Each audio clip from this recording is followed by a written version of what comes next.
This was my last attempt, 6th attempt. जो गलतियाँ मैंने करी या मेरे तरह मेरे फ्रेंड्स ने करी जिनको टाइम लग गया था, और जो गलतियाँ उन लोगों ने नहीं करी जो वाकई में टॉपर्स हैं, जो फर्स्ट सेकंड अटैम्प्ट में फटाफट क्लियर हो जाते हैं, उनके एक्सपीरियंसेस मैं आपसे शेयर करूँगा। इट विल टेक 15 मिनट्स, लेकिन आप प्लीज़ ध्यान से सुनिए और बिलीव मी, मुझे पूरा भरोसा है उसका बहुत ज़्यादा बेनिफिट होगा आप लोगों को। और मुझे लगता है यहाँ पर जो प्रीलिम्स, मेंस और इंटरव्यू 3 स्टेजेस हैं, उनमें प्रीलिम्स सबसे ज़्यादा इंपॉर्टेंट है।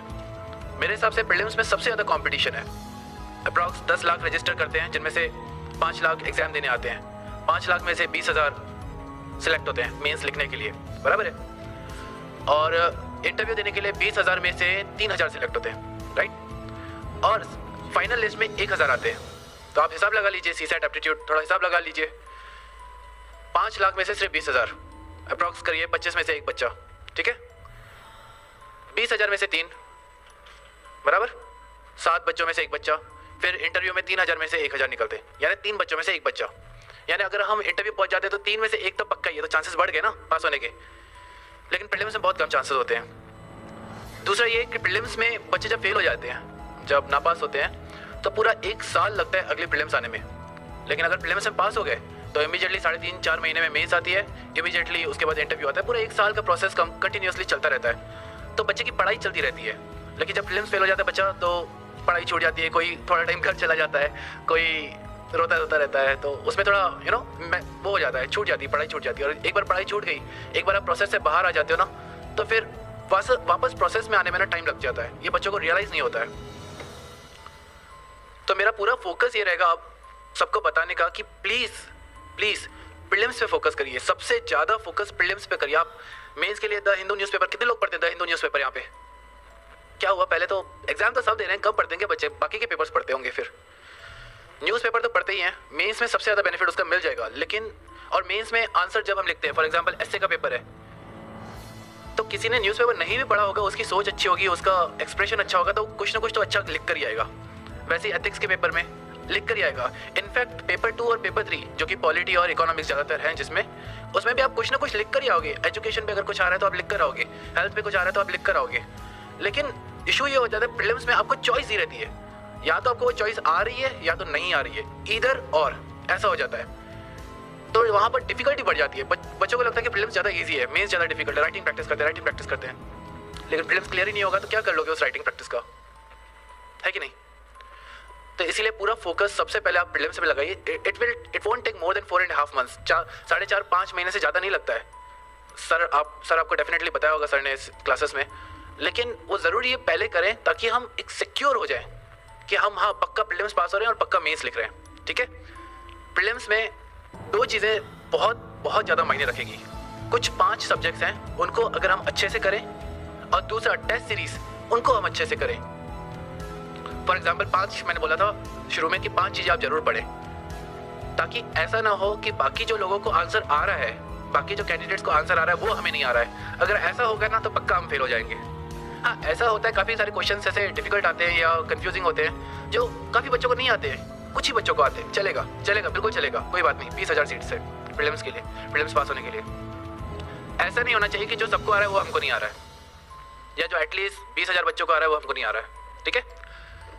पॉलिटी सर ने बताया होगा, क्लास में बताया, Laxmikanth is the best book. आप जस्ट नोट डाउन करिए, क्योंकि इसका बहुत बेनिफिट होगा, बिलीव मी, आप भरोसा करिए, ठीक है। पॉलिटी लक्ष्मीकांत में से पढ़िए, आपने क्लासेस की है, अब आप पढ़ सकते हैं। लक्ष्मीकांत में भी जो टेबल्स होती हैं, कितने लोग लक्ष्मीकांत को फॉलो करते हैं यहाँ पे? सभी करते हैं, चलो अच्छी बात है। ये तो लक्ष्मीकांत में टेबल्स दी रहती हैं। टेबल्स इतनी अच्छी तरह से करिए आप, इतनी अच्छी तरह से करिए, क्योंकि टेबल्स में ही सार है सबका। टेबल्स में क्लियरली समझ में आता है क्या डिफरेंस है ऑर्डिनरी बिल में, मनी बिल में। पढ़ा हुआ है ना लक्ष्मीकांत थोड़ा बहुत? हाँ पढ़ा है ना, एग्जाम्पल समझ में आएंगे ऑर्डिनरी बिल, मनी बिल अगर मैं दूंगा तो। टेबल्स रहती है लक्ष्मीकांत में, उसमें सब समझ में आ जाएगा। उनको बहुत अच्छे से फोकस करिए, लक्ष्मीकांत को कवर टू कवर अच्छे से पढ़िए। देखिए प्रीलिम्स में 18 क्वेश्चन, 100 में से 18 क्वेश्चन अगर पॉलिटी में से आ रहे हैं, कितना हुआ? 18%, अराउंड 1/5, बराबर है कि नहीं। अगर वो 18 क्वेश्चन मैं बुक में से पढ़ के 18 के 18 सॉल्व कर सकता हूँ, तो इससे बेहतर क्या हो सकता है। हम सारा साल न्यूज़पेपर पढ़ते रहेंगे, करंट अफेयर्स पढ़ते रहेंगे, इंपॉर्टेंट है, लेकिन उनमें से जो क्वेश्चंस आएंगे, आपने इतना सारा पढ़ लिया है, रिवाइज एकदम कम किया है, तो सॉल्व नहीं कर पाते। लेकिन लक्ष्मीकांत एक बुक है, उसको बार बार पढ़ने से क्वेश्चंस हम डेफिनेटली सॉल्व कर सकते हैं। आप आपको अगर यकीन नहीं हो रहा होगा मेरी बातों का, तो आप घर पे जाकर पास्ट ईयर क्वेश्चंस चेक करिएगा और फाइंड आउट करिएगा कि ये लक्ष्मीकांत में कहाँ पर है, आपको डेफिनेटली मिलेगा। ठीक है, उसके बाद आते हैं मॉडर्न हिस्ट्री। मॉडर्न हिस्ट्री के लिए स्पेक्ट्रम की बुक अच्छी है, एनसीईआरटी अच्छी है, कोई भी पढ़िए। मैं प्रेफर करता था मॉडर्न हिस्ट्री के लिए Spectrum by Rajiv Ahir, IPS officer. वो बहुत बढ़िया बुक है, स्पेशली उसमें हर चैप्टर के पीछे समरी दिया हुआ है। आप उस समरी का जेरोक्स अलग से अपने पास रखिए, बुक में रहने दीजिए, उस समरी का जेरोक्स अपने पास रखिए, उसको बार बार रिवाइज कीजिए, तो आपको एक क्रोनोलॉजी समझ में आ जाएगी। ठीक है, मैं ये आपको इसीलिए बता रहा हूँ क्योंकि देखिए पेप टॉक जो मोटिवेशनल स्पीचेस हैं, जो आपका मनोबल बढ़ाए, ऐसी स्पीचेस हम देंगे, टॉपर्स देंगे, लेकिन प्रैक्टिकल जो है बच्चे यहाँ से सुन के चले जाएंगे, लेकिन प्रैक्टिकल जब वो पढ़ाई करने बैठेंगे ना तब उनको बहुत दिक्कत आएगी। तो इसीलिए मैं आपको डायरेक्टली वही बता रहा हूँ जो आपको इस एग्जाम में सबसे ज़्यादा फायदा देगा। ठीक है, मॉडर्न हिस्ट्री के लिए आप स्पेक्ट्रम करें, मेरे हिसाब से वो बहुत अच्छी है। अगर 7-8 क्वेश्चन आते हैं तो डेफिनेटली 6-8 में से 6 उसमें से हो ही जाएंगे, अच्छे से पढ़े तो। ओके, फिर आता है एनवायरमेंट। एनवायरमेंट के लिए 12th क्लास की बायोलॉजी की एनसीईआरटी जो है उसका एक सेक्शन है इकोलॉजी, वो करें। अगर वो नहीं करना है लोगों को तो आईसीएसई की 9th और 10th की किताब आती है, वो करें। इन दोनों में से कोई भी कर लिया, एटलीस्ट बेसिक एनवायरमेंट अच्छे से होगा। ठीक है, उसके अलावा करंट्स आता है, आपको वो न्यूज़पेपर में से करना पड़ेगा। 4th geography.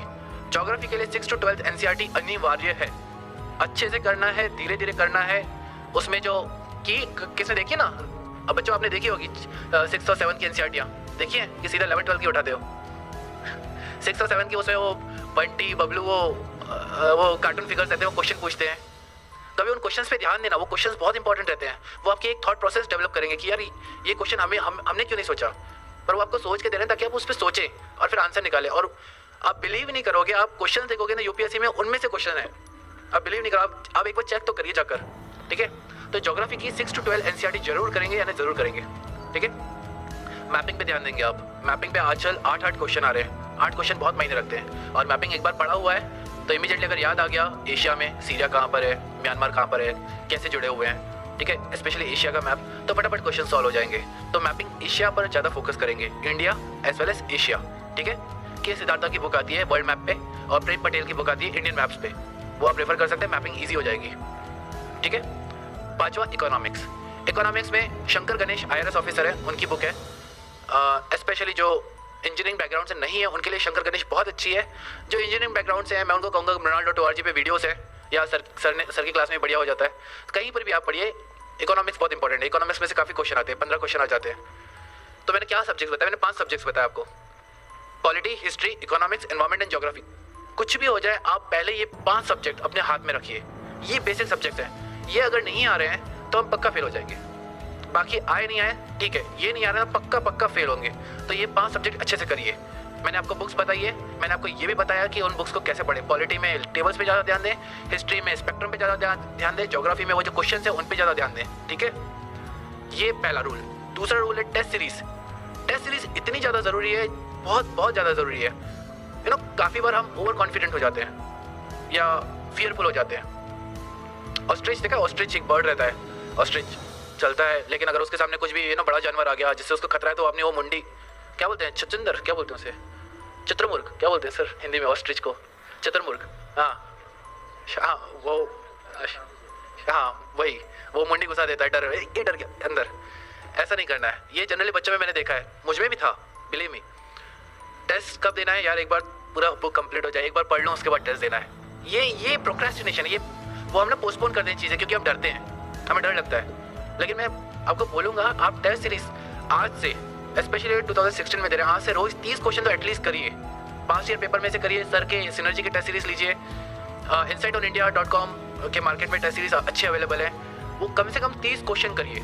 30 क्वेश्चन रोज करोगे ना तो समझ में आ जाएगा कि गलती कहाँ पर हो रही है, और ज़मीन पे रहेंगे, हवा में उड़ जाएंगे। नहीं तो यार पॉलिटी लक्ष्मीकांत पूरा बुक हो गया, 2 बार 3 बार हो गया यार, हो गया बस मेरा। तेरा कितनी बार हुआ यार, मैं तो कंप्लीट नहीं हुआ है। बुक कंप्लीट करना डजंट मीन कि आपका सब्जेक्ट कंप्लीट हो गया। टेस्ट में अच्छे नंबर आना उससे पता चलता है कि आपका सब्जेक्ट कंप्लीट हुआ है कि नहीं वाकई में।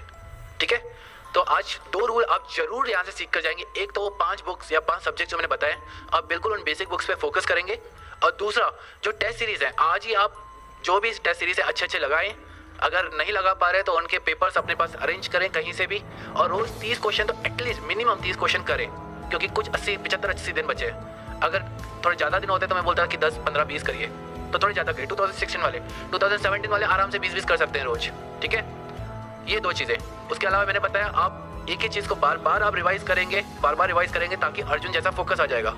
और सेल्फ स्टडी लाइब्रेरी में बैठ के क्लास में आप सीख ले जाके, लेकिन उसके बाद अपने घर में रूम में जाइए, लाइब्रेरी में जाइए, कहीं पर भी जाइए, बैठ के सेल्फ स्टडी करिए, उसी चीज़ को पढ़िए, इत्मीनान से पढ़िए, शांति से पढ़िए, कर सकते हैं। देखिए मैं बता रहा हूँ, ये मेरा 6th अटेम्प्ट था। CA भी दिया है मैंने और ग्रेजुएशन भी दिया और स्कूलिंग तो ऑब्वियसली की है, सबने की है। और हम सबके साथ ऐसा हुआ ही होगा कि यार स्कूल में भी फेल हो रहे हैं, ठीक है, नंबर कम आ रहे हैं, 12th यार बहुत डिफिकल्ट है, 10th बोर्ड, 12th, फिर ग्रेजुएशन आ गया। फिर चलो ग्रेजुएशन तो आजकल वो शार्प नोट्स आते हैं तो फटाफट हो जाते हैं, जिसका कॉमर्स होगा। उसके बाद CA में आ गया तो ऐसा लग रहा था कि यार ये तो बहुत डिफिकल्ट है, बराबर है, वो भी पार कर लिया। और उसके बाद UPSC भी पार कर लिया। पहले वो भी लग रहा था यार कितना डिफिकल्ट है। मुझे अभी ऐसा लगने लगा है कि हम सब में है वो बात, जो पोटेंशियल बोलते हैं ना, जो एबिलिटी बोलते हैं, वो है कि हम कर सकते हैं। दिक्कत ये कि हम खुद को चैलेंज नहीं करते, ना ही हमको कोई चैलेंज नहीं करता कि भाई एक बार किसी ने चैलेंज करके तो करके दिखा रहा है तो चढ़ के दिखा इस पे। किसी ने कर दिया चैलेंज तो हम कोशिश पूरी लगा देते, जान लगा देते चढ़ने के लिए, लेकिन जब तक कोई चैलेंज नहीं करता फिर हम चढ़ते नहीं है, बराबर है कि नहीं। तो ये चैलेंजेस है, ये चैलेंजेस आपको ऊपर लाएंगे। ये जो UPSC की जो प्रोसेस है ना, बिल्कुल ऊपर लाएगी। मैं जब CA इंटर में था तो मैं सर के पास आया था, अतुल सर के पास। सर को शायद याद नहीं होगा क्योंकि काफ़ी टाइम हो गया। तो हमारे CA, जब हम CA इंटर यानी CA PE2 पास होते हैं और CA फाइनल की एग्जाम होती है, उसमें 3 साल होता है गैप, और 3 साल में हमको आर्टिकलशिप करनी पड़ती है। तो मैंने कहा यार बहुत टाइम है, 3 साल, तो चलो UPSC करते हैं। तो अतुल सर के पास आया था तो सर ने बोला कि क्या प्लान है, क्यों करना चाहते हो ये वो। तो मैंने बोला कि सर ये ऐसा है, 3 साल है। सर ने सुना सर समझ गए कि ये तो। फिर सर ने बोलना शुरू किया कि तुमने क्या समझ के रखा है UPSC को, ऐसे ही हो जाता है क्या, तुम्हारे जैसे लोग आ जाते हैं UPSC करने, ये वो। मैंने कहा अरे बाप रे क्या बम्बार्डिंग हो रहा है। घर पे गया, अरे बाप रे, मेरे फ्रेंड्स पूछ रहे थे यार क्या हुआ, किसने क्या बोल दिया तुझे। मैंने कहा यार ऐसा हो गया यार, तो बड़ा उदास निराश हो गया था। लेकिन आज मुझे वो बात रियलाइजेशन होती है कि वो सही था। सिंसियर एफर्ट्स और ऑनेस्टी अपने पढ़ाई के प्रति कि एक गोल है। देखो डिफिकल्ट नहीं है, मैं ये नहीं बोलूँगा ये रॉकेट साइंस है। ज्योग्राफी यार बच्चे पढ़ रहे हैं यार, 12th क्लास के बच्चे पढ़ रहे हैं, 6 to 10 वो हमको पढ़नी पड़ रही, तो क्या डिफिकल्ट है क्या? नहीं है, डिफिकल्ट नहीं है, बिलीव मी। लेकिन वास्ट बहुत है, इतना वास्ट है ना, इतना वास्ट है कि आप एक सब्जेक्ट उठाते हो, जब दूसरा खत्म करते हो, तीसरा खत्म करते हो, तो पहला भूल जाते हो। तो ऐसा होता है। तो आपको कंटिन्यूसली उसको बार बार रिवाइज करते रहना ताकि हमको याद रहना वास्ट सब्जेक्ट्स। तो आराम से बैठ के लाइब्रेरी में सेल्फ स्टडी करेंगे, बार बार रिवाइज करेंगे और छोड़ेंगे नहीं। जिद पकड़ लेना, करना है करके रहेंगे।